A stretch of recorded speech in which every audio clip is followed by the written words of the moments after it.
Hello, people. This is Socrates San, and today I will end the career of Hamza Georges, the godfather of modern social media apologetics. And by doing that, I will throw to the drain all other apologists who parrot his sophistic nonsense, like Mohammed Hijab, Shobur Ahmed, Imran Hussein, and all the other social figures who parrot his bullshit. In other words, all the modern Dawa establishment. Because every argument you hear on social media nowadays comes from Hamza Georges. Hamza Georges is not a rationalist. He doesn't prescribe to reason or evidence. He is a presuppositional dogmatist. Although being that doing presuppositional apologetics, you can avoid some practical arguments against Islam, you leave yourself vulnerable to someone like me attacking your worldview. And once proving your worldview inconsistent or counterintuitive, I take down all the establishment with one stroke. You see what's the problem with presuppositions? Yes, with presuppositions you avoid attacking me, disproving specific points you make, but then I hit you in the heart, in your worldview, and I take down all the establishment. So this will be the end of the career of Hamza Georges, or, as I like to say, the beautiful annihilation of Hamza Georges and his team of blind zombie followers. Okay. Wow, now I feel like a superhero. That's why, because I am. Okay, let's go. Okay. So he says, important clarification and apology. Over 10 years ago, I made a statement about the had for Ridda that was incorrect. I described the had and explained it in the wrong way. I have retracted those statements in the past, and I reiterate now for the sake of clarity and 100% transparency, I apologize for this mistake, and I want to make it very clear that I fully believe in, support, and defend all Islamic laws, including the had of Ridda. Ridda meaning apostasy, segregation of the sexes, hudud in general, etc. I believe in these laws as per the understanding of traditional Orthodox Islam based on the understanding of the pious predecessors and the four schools of thought. I believe and know Islam is morally and intellectually superior to any other way of life. I believe Islam is a mercy for all people. Most of my life's work has revolved around this belief, and this is the essence of our work at Sapiens Institute, the organization I've been blessed to be the founder and CEO of. And he includes the link, sapiens.org. I believe that we must convey Islam to the world with wisdom, mercy, and confidence. Hamza Georges in 2024, now that means, proclaims I know Islamic law superior to all other ways of life. And therefore the draconian, illiberal, totalitarian, barbaric laws of Islam are superior. Yet, Hamza Georges in 2016, a couple of years ago, said again, I know Islamic law is superior to all other ways of life because, unlike Western colonialists, Islam is for intellectual freedom, freedom of belief, and freedom of conscience. So in both cases, you knew Islam is the superior way of life because of the opposite reasons. That means that evidence was never the reason you thought Islam the superior way of life. It's something else. And has a qalb, a heart, has a aql, and the intellect is a function of the heart in Islamic tradition, and it has a fitrah, and the fitrah is clouded.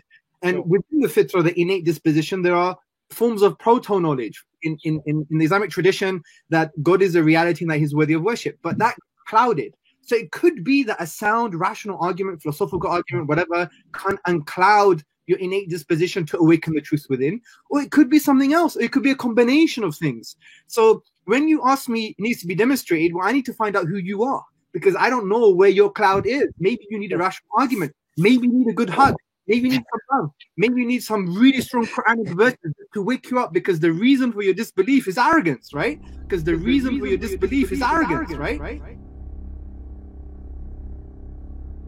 Hamza Georges is a confused individual who picks and chooses aspects from the skeptic Western tradition and from the Islamic blind faith tradition to his convenience. He doesn't commit to any worldview. His ideas are a salad of cherry-picking and driving the evidence to his presuppositions. Hamza Georges is not in the business of truth, he is in the business of presenting his blind faith as reasonable for proselytation purposes. He believes the truth of Islam is axiomatic.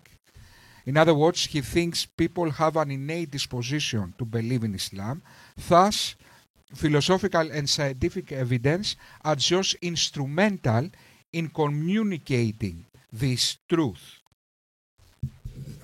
Unnecessary move, sorry about that. The human condition in this world, simply by the nature of this world, if we exclude fundamental laws of logic, there is hardly something we can be certain about. And some even argue not even those, the fundamental laws of logic, we can be certain about. Is the existence of Allah like the law of non-contradiction? In other words, A cannot be not A at the same time. Whether God exists is not in the category of fundamental laws of logic, and certainly not the Islamic God. So, the knowledge of Allah is not axiomatic. Hamza, although he likes to proclaim his beliefs as fundamental knowledge, that is simply not the case. Hamza, like the rest of us, are cursed to apply effective reasoning. This is the only thing we can do, guys. The human condition in this world, our condition in this reality, is cursing us to apply effective reasoning. Okay, if we exclude some things like A cannot be not A, that is axiomatic, all the rest, we are cursed to not be certain, to only apply effective reasoning. But what is effective reasoning? Sorry, not very sexy. Here in Greece, guys, is 43 Celsius, I don't know. Anyway, so what is effective reasoning? Okay, I made an exegesis a few years ago, which is very nice. So I said, reasonable to believe is equals level of claim plus level of conviction this claim demands divided by the evidence. What is the level of claim? Is how significant is this claim? For example, if I come to you and I say, I have in my basement a car, you will say, okay, I believe you. What if I come and say, I have in my basement a dragon? Now, in order for you to believe me, I need to provide some evidence. Okay, I need to show you some photographs to bring you here to see. Okay, so that is the level of conviction. That is the level of claim. Plus the level of conviction. What is the level of conviction? Is the conviction what type of conviction this claim demands from you? For example, if I come and tell you, can you please, I'm very thirsty. Can you give me 1 pound to buy water? I'm dying from thirst. You will say, it didn't have to be so dramatic. Anyway, you will say, okay, take 1 pound.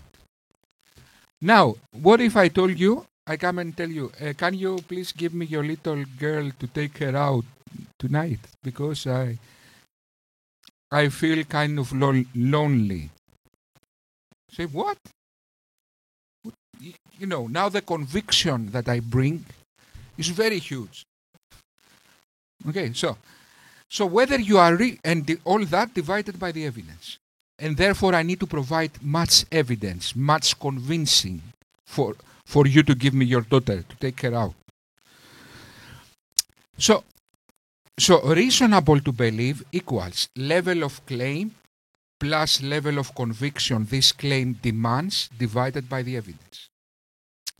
Now we come to Islam, and we can test whether somebody is reasonable to believe in Islam under the human condition in this world, where we cannot be certain about anything. So the claim that Hamza made that Islam is axiomatic, we already dealt with that. So Islam is like any other claim in this world. And to be reasonable to believe in Islam, you need to fit these exegesis I just described. So what is the level of claim in Islam? It's more or less some desert warlord in some desert woke up one day. Hello, good morning, Muhammad. What you did last night? Did you have a good sleep? No, in fact, I flew with a flying donkey to 7 heavens. I met God. I negotiated prayers from 50 to 5. I went on back and forth, and God was so gullible that he made from 50 to 5 just because I'd said so. Ah, really? Okay, good claim. Now provide the evidence for this claim. The evidence essentially is alleged urban myths of people saying that Muhammad said that. And what is the evidence of Muhammad? He woke one day. Okay, so the level of claim you are making doesn't meet the evidence you provide. Then let's see what is the level of conviction Islam demands. Death for apostasy. What is the conviction, Hamza, you demand? Not so much. I just want to subjugate the entire world under a totalitarian dictatorship where we will kill whoever disagrees with us. Really? Nice. Okay, nice claim. What is your evidence to support this claim? Nothing. And look now, the point that destroys the worldview of Hamza. And what Hamza already did with his presuppositional apologetics is diminish all evidence, because he deemed Islam over the investigative ability of science, Islam over the investigative ability of philosophy, Islam over the moral conscience. So he diminished all evidence. So you have a huge claim, zero evidence. You diminish the evidence with your worldview. So you are not reasonable to believe in Islam. Okay? What did I do now, guys? I destroyed their worldview. Why it was so easy for me to do that? Because for everything there is a positive and a negative. So it was useful, it was instrumental for Hamza to avoid some criticism against Islam using presuppositions, changing the first principles.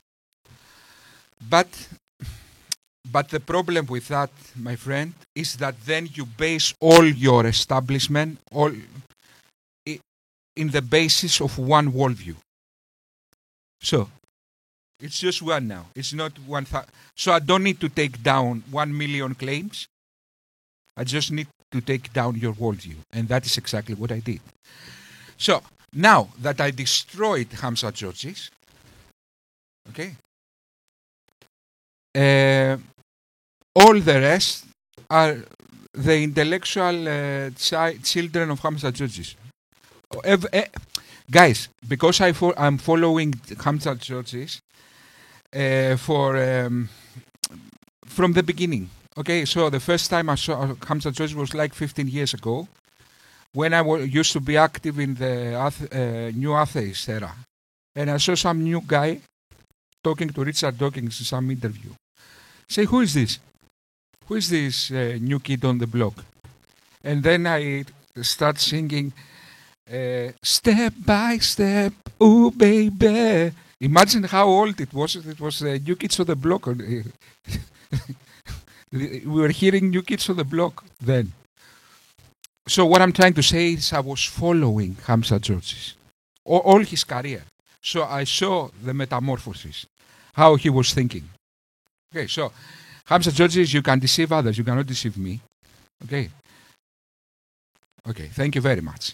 Now, to end this video, as I promised, I will go to my folder and put a random song and see old song I made and see whether we like it or not. Thank you very much.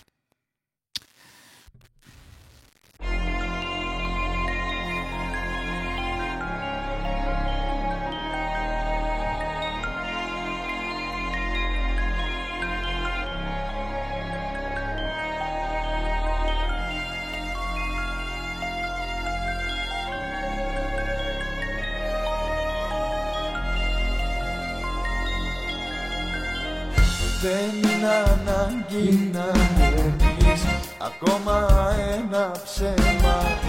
Δεν είναι ανάγκη να μου πεις λόγια παρηγοριάς. Δεν έχω ανάγκη να με πεις μ' αυτό το άδειο βλέμμα.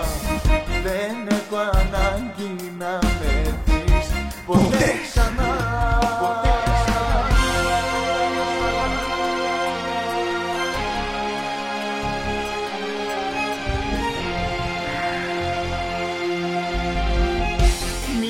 Εσύ κι όμως εσύ που ζεις μέσα στο ψέμα. Για αγάπη πως μιλάς εσύ.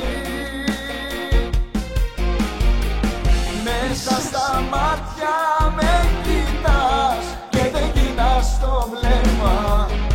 Δεν έχεις μέσα σου ψυχή. Μιλάς εσύ κι όμως εσύ δεν μπορείς να νιώσεις το πόνο μέσα στην καρδιά. Μόνο ζητάς για αφορμή για να μ' αποτελειώσεις. Φτάνει πια, φτάνει πια.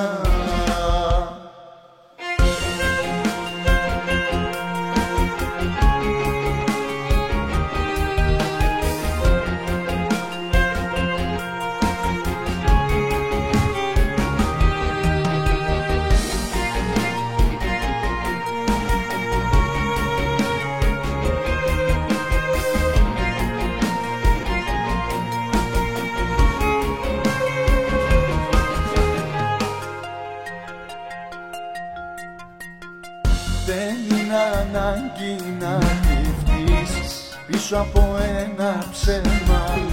Δεν είναι ανάγκη να μου πεις όρνημα να ζητάς. Δεν έχω ανάγκη να βρεθείς πάλι μπροστά σε μένα. Δεν έχω ανάγκη να βρεθείς ποτέ ξανά.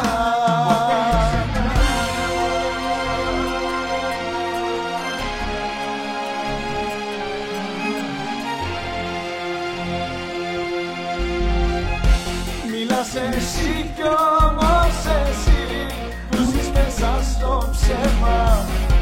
Για αγάπη πως μιλάς εσύ. Μέσα στα μάτια με κοιτάς και δεν γυρνάς το βλέμμα. Δεν έχεις μέσα σου ψυχή. Μιλάς εσύ κι όμως εσύ που δεν μπορείς να νιώσεις τον πόνο μέσα στην καρδιά.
έχεις μέσα